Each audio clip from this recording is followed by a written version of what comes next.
Sir, Padma সেতু বাংলাদেশে একটা স্বপ্নের সেতু। পদ্মা সেতু হলে বাংলাদেশ কতখানি লাভবান হবে? হ্যাঁ, পদ্মা সেতু আমাদের স্বপ্নের মিনার, আমাদের সফলতার প্রতীক।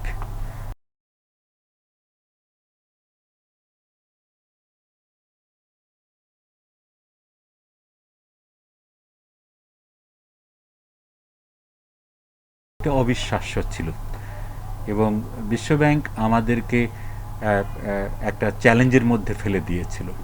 তো আমি মাননীয় প্রধানমন্ত্রীর সাহসী নেতৃত্বে এবং আমাদের জামিলুর রেজা চৌধুরী স্যারের মতো মানুষের নেতৃত্বে কারিগরি যে সাফল্য আমরা দেখাতে পেরেছি, একই সঙ্গে বাংলাদেশ ব্যাংকের নেতৃত্বে যে আর্থিক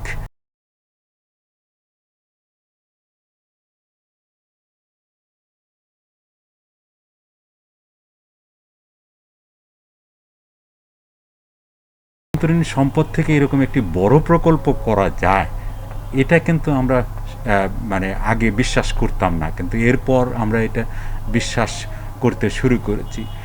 দেশবাসী শুনে খুশি হবেন যে বাংলাদেশ ব্যাংকের নেতৃত্বে নীতি সহায়তা দিয়ে অগ্রণী ব্যাংক ইতিমধ্যেই $1.2 বিলিয়ন সমপরিমাণ বিদেশি মুদ্রা এখানে বিনিয়োগ করতে পেরেছে এবং টাকাটা যদিও সরকার দেয়, কিন্তু এই টাকা থেকে ডলারে ট্রান্সফর্ম করে অগ্রণী ব্যাংক, যদি কোনো টাকা ডলার কমতি পড়ে তখন বাংলাদেশ ব্যাংক সহায়তা দেয়, কিন্তু নীতি সহায়তাটা দিচ্ছে বাংলাদেশ ব্যাংক। আমার ধারণা এটি একটি বড় গেম চেঞ্জার হবে আমাদের পদ্মা সেতু, কারণ আমাদের হিসেবে মনে হয় অন্তত 1% জিডিপি বেড়ে যাবে শুধুমাত্র এই প্রকল্পটি চালু হবার কারণে। কেমন করে এটা হবে? কারণ অবকাঠামোর অভূতপূর্ব পরিবর্তন হচ্ছে। আপনি যদি মাওয়া পয়েন্টে যান কিংবা ওই পারে যদি গিয়ে দেখেন যে রাস্তা তৈরি হচ্ছে, যে টোল কাঠামো তৈরি হচ্ছে, মনে হয় যে এটা কোনো উন্নত দেশের অবকাঠামো তৈরি হচ্ছে। এবং এই প্রকল্পটি চালু হওয়ার সাথে সাথে আমাদের 1-2 বছরের মধ্যে আমরা খেয়াল করব যে ওই অঞ্চল থেকে দক্ষিণ বাংলা কিন্তু জলবায়ু পরিবর্তনের শিকার। জলবায়ু পরিবর্তনের কারণে যারা জলবায়ু শরণার্থী হচ্ছে, যারা ক্লাইমেট রিফিউজি হচ্ছে, তারা কিন্তু ইনফর্মাল সেক্টরে কাজ করবার জন্য ঢাকা কিংবা চট্টগ্রামে চলে আসে। আমার ধারণা আগামী 1-2 বছরের মধ্যে প্রায় 50%, অর্ধেক সেই ধরনের ভাসমান শ্রমিক যারা শহরে এসে খুব কষ্টে জীবন কাটায়, তারা সেখানেই কাজ পাবে এবং তারা এখানে আর আসতে চাইবে না। কেমন করে কাজ পাবে? ইতিমধ্যেই কাজ শুরু হয়ে গেছে।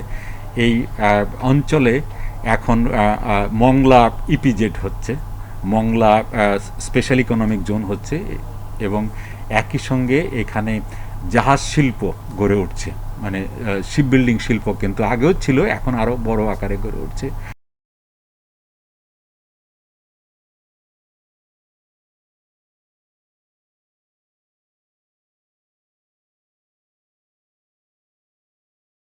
পদ্মা সেতুর সাথে মিলিয়ে, তাহলে কিন্তু ওই অঞ্চলের কর্মসংস্থানের একটা বড় একটা সুযোগ সৃষ্টি হবে। আর বিজনেস এনভায়রনমেন্ট যাকে বলে, বিজনেস কন্ডিশন বা বিজনেসের প্রতি যে আস্থা, বিজনেস কনফিডেন্স ইতিমধ্যে বাড়তে শুরু করেছে। আমরা দেখতে পাচ্ছি যে দক্ষিণ বাংলাতে স্মল এবং মিডিয়াম এন্টারপ্রাইজ, ছোট এবং ক্ষুদে ব্যবসার প্রসার ঘটছে। এখানে ম্যানুফ্যাকচারিংয়ের সুযোগ বাড়ছে। আরেকটা জিনিস সুযোগ বাড়বে পদ্মা সেতু হবার পরপরই, সেটা হবে ট্যুরিজম। আমার সুন্দরবন, আমাদের কুয়াকাটা, আমাদের বঙ্গবন্ধুর সমাধি টুঙ্গিপাড়া, আমাদের নড়াইল, এইসব জায়গাতে বড় ধরনের রিসোর্ট, বড় ধরনের পর্যটন সমাবেশ ঘটবে। ঢাকা থেকে মাত্র কয়েক ঘন্টার মধ্যে চলে যাওয়া, কক্সবাজার যেতেও তো সময় লাগে, কিন্তু এখানে আরও তাড়াতাড়ি যাওয়া যাবে। সেই জন্য এখানে পর্যটনের বড় একটা একটা সমাবেশ ঘটবে। আর ইতিমধ্যেই আমাদের সুন্দরবন এবং কুয়াকাটা একটা বড় পর্যটন কেন্দ্র হিসেবে মানুষের কাছে স্বীকৃত। আমি অনুরোধ করব যে যারা ব্যক্তি খাতে বা সরকারের কাজ করেন, অবকাঠামোর উন্নয়নে কাজ করেন, কুয়াকাটা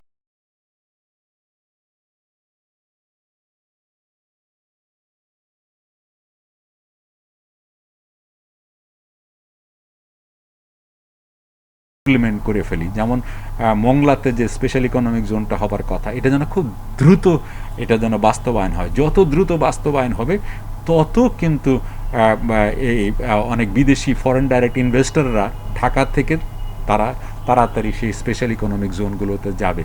সুতরাং আমি মনে করি যে একটা বড় সম্ভাবনার ক্ষেত্র তৈরি হচ্ছে, এবং এতে করে যেটা হবে আমাদের ফাইন্যান্সিয়াল সেক্টর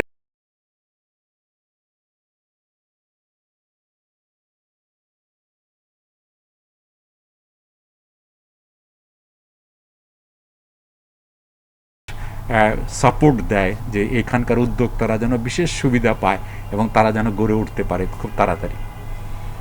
স্যার, তার মানে যে আপনি যেটি বললেন যে বাংলাদেশের জিডিপিতে প্রায় 1% এটাই আমরা আরো প্লাস করবে, হ্যাঁ, তার মানে দেশের অর্থনীতিকে আরো গতি সঞ্চার হচ্ছে পদ্মা সেতু। অবশ্যই সবচেয়ে বড় কথা যে দক্ষিণ বাংলা আমাদের মূল অর্থনীতির ধারার মধ্যে চলে আসবে। এখনও কিন্তু অর্থনীতির বড় জায়গাটা কিন্তু ঢাকা এবং তার আশেপাশে।